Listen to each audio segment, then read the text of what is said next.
అది అత్తయ్య, మా అమ్మని చూడాలని వెళ్తున్నాం అత్తయ్య. హా, నేను నిన్ను అడిగినానా? ఎందుకు మధ్యలో తలకై దూరుస్తావు?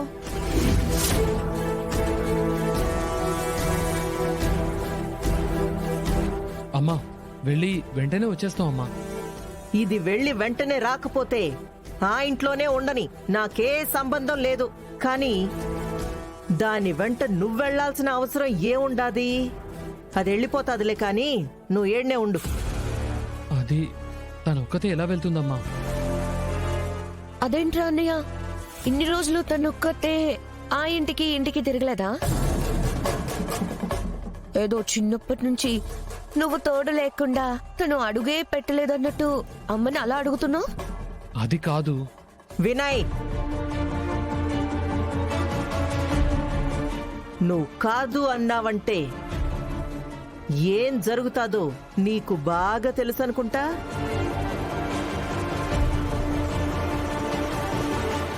దీనన్న పంచాయతీలో నన్ను బురిడి కొట్టించి అందరి ముందు నన్ను ఇరికించబట్టి దీన్ని ఇంట్లోకి రానిచ్చుండా. నువ్వు దీన్ని సాకుగా పెట్టుకుని దొరికిందే సందు అని దీంతో చట్టా పట్టాలేసుకుని తిరగతా ఉంటానంటే మాత్రం చూస్తా ఊరుకోను. అక్క, కొత్త జంట సంతోషంగా బయటికెళ్తున్నారు. ఎక్కడికి అని అడగకూడదక్క. నోరు ముయ్యి. నువ్వు ఎంతలో ఉండాలో అంతలో ఉండు. ఏం మాట్లాడాలో నాకు బాగా తెలుసు.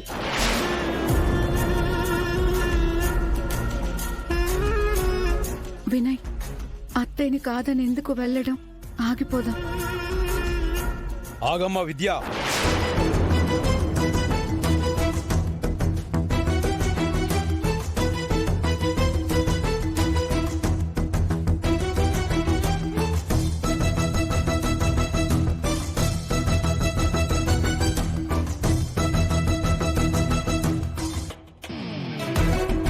అఖిల, హక్కులు మాట్లాడుకుంటే శారద ఈ ఇంటి కోడలు,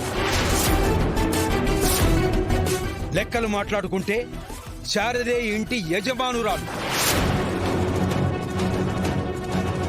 కానీ మీరందరూ కలిసి తన పైన నింద వేస్తే అది నిరూపించుకునేదాకా ఈ ఇంట్లోకి అడుగు పెట్టనని ఆత్మగౌరవంతో ఆ ఇంట్లో తను కష్టపడుతోంది.